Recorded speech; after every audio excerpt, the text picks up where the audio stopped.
Our company of finance professional has over 30 years of experience helping people navigate retirement. In that time, I've seen all kinds of retirement products come and go. Today, I want to talk about annuities, specifically to share the truth about annuities that every person should know before investing. Our goal is to give you an authoritative, plain English rundown so you can make informed decisions. By the end, you'll understand why so many people end up regretting annuity purchases, how these products are often sold to you, what pitfalls to watch for, and in which cases an annuity might actually make sense for your retirement plan. So let's dive straight in. At first glance, an annuity can sound like a perfect solution. Guaranteed income for life, no stock market worries. That's the usual pitch. Yet reality often sets in after the paperwork is signed. In fact, studies show that customer satisfaction with annuities drops soon after purchase, and many owners begin to question whether buying the annuity was the right move. InvestmentNews.com says, the longer people own these contracts, the more likely they are to regret the purchase, according to a J.D. Power survey, and they often start doubting whether the advisor who sold it was truly acting in their best interest. I've heard from numerous clients who say, I wish I had understood all the downsides beforehand. Regret usually comes from discovering high fees, being unable to access money when needed, or realizing that the annuity didn't perform as expected.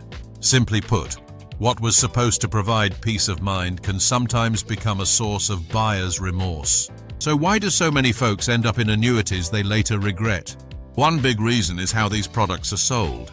There's an old saying in the industry that annuities are sold, not bought. In other words, few people wake up eager to buy an annuity on their own. It's usually a salesperson who pitches it to them. Consider that annuities are often complex and hard to fully understand, which means a persuasive advisor can gloss over the fine print and focus on the sizzle, like guaranteed income or market upside with no downside. The companies that design annuities know this. These products are engineered with lots of bells and whistles to sound attractive in a sales presentation. In truth, many annuities are designed to be enticing for the salesperson to sell, more so than for you to buy unaided. As one financial columnist put it, a good rule of thumb is that the more complex the investment, the more likely it's enriching someone other than the investor. ARCwealth.com says, unfortunately, retirees often don't learn that lesson until after they've signed on the dotted line. Now let's talk about incentives. Why are annuities pushed so hard by some financial advisors and insurance agents? A major factor is commissions. When an agent sells you an annuity, they often get a hefty upfront commission from the insurance company, typically around 5% to 8% of your investment in many cases. Some annuity products even pay commissions as high as 10% to the salesperson. To put that in perspective, if you put $200,000 into an annuity, the agent might pocket up to $20,000 immediately from that sale. Now, there's nothing inherently evil about earning a commission, but you can see how this creates a conflict of interest. An advisor who is not a fiduciary may be tempted to recommend the product that pays them the most, rather than what's truly best for you. In fact, regulators have flagged that lucrative broker commissions on products like annuities can lead to retirees being steered into investments that aren't optimal for them. Finovate.com says, if someone stands to make a year's worth of salary by selling you a particular annuity, you have to question whether their recommendation is unbiased. Bloomberg advises people to always be wary if you feel you're being sold something rather than advised. It's wise to ask your advisor directly, how are you getting paid for this recommendation? If the answer is a big commission, which ultimately comes out of the product's economics you fund, take a very hard look before proceeding. Also, annuities often come with strings attached, big ones. One of the most important drawbacks is limited flexibility. When you buy an annuity, you typically commit your money for a set period, often 5, 7, 10, or even 15 years, during which accessing your cash can be very expensive. Most annuities have something called a surrender charge schedule. This means if you try to withdraw more than a small allowed amount, you face a penalty. These penalties can be shockingly high. For example, one popular annuity product charges a 15% penalty in the first 2 years if you cash out, and still imposes surrender fees for 15 years total. It's been likened to the Hotel California of investments. You can check out anytime you like, but you can never leave. While that's an extreme case, it's not unusual to see surrender charges of around 7% that gradually decline over, say, 7 years. The takeaway: if your plans or needs change, you might not be able to get your money out without a costly hit. Life happens, whether it's a medical emergency or an opportunity to invest elsewhere, and annuities are very inflexible in this regard.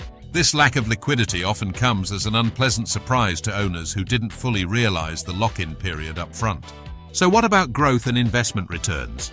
This is another area where annuities often fall short of expectations. Many annuities, especially indexed or equity-linked ones, promise some exposure to market gains with no risk of loss. It sounds great. You get a slice of the upside, with protection on the downside. However, here's the catch. Annuities nearly always limit your upside. Insurance companies use tools like caps, participation rates, and spreads to make sure they, not you, keep much of the market's gains.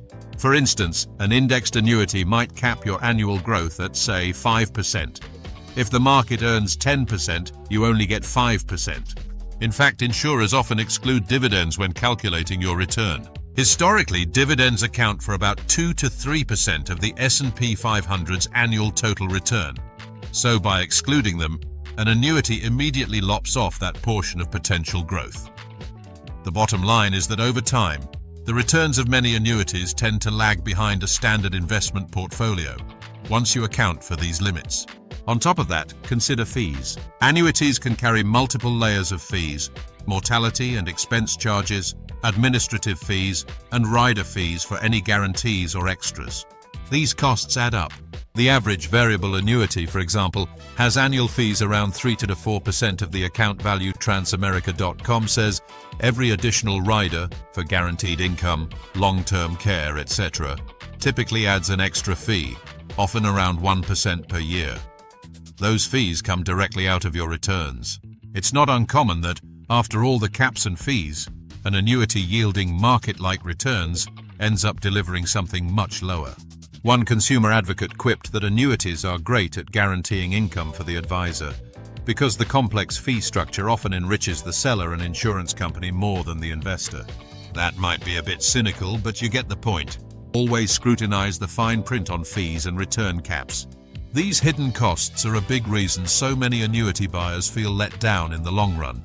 So before you ever sign on for an annuity, or any investment for that matter, arm yourself with questions.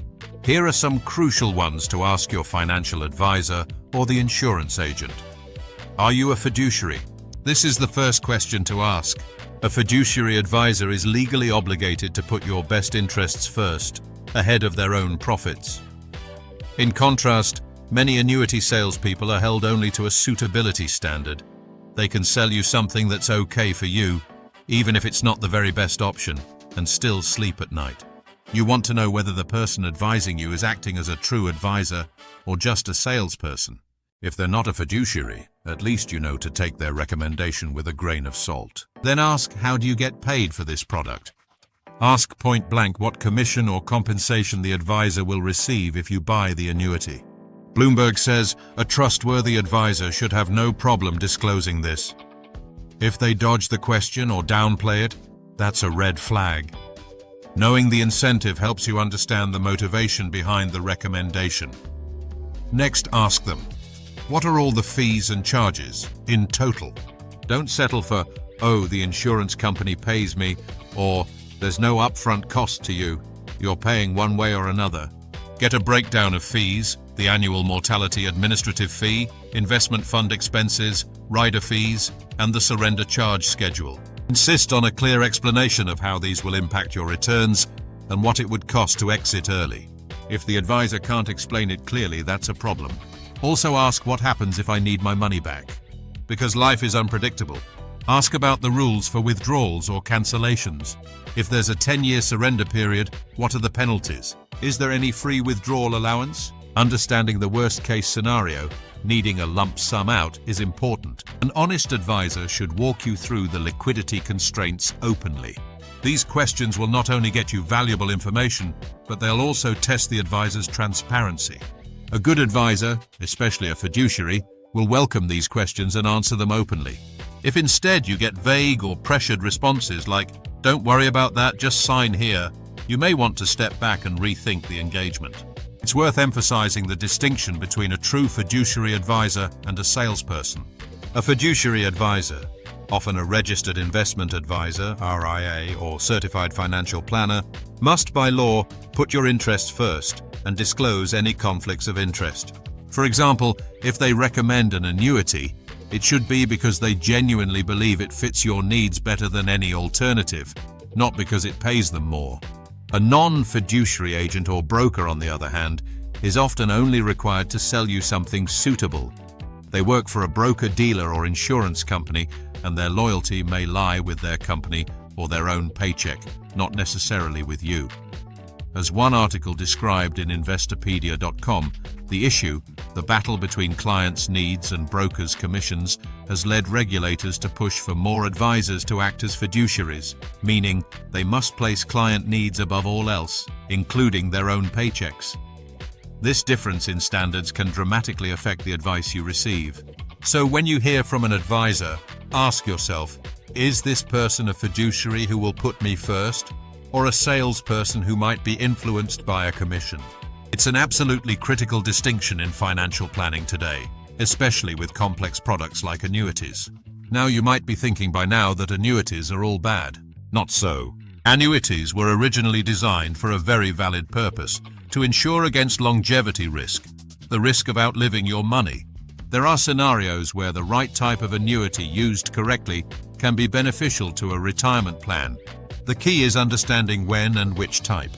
For instance, a simple income annuity, often called a single premium immediate annuity or a deferred income annuity, can act like a personal pension.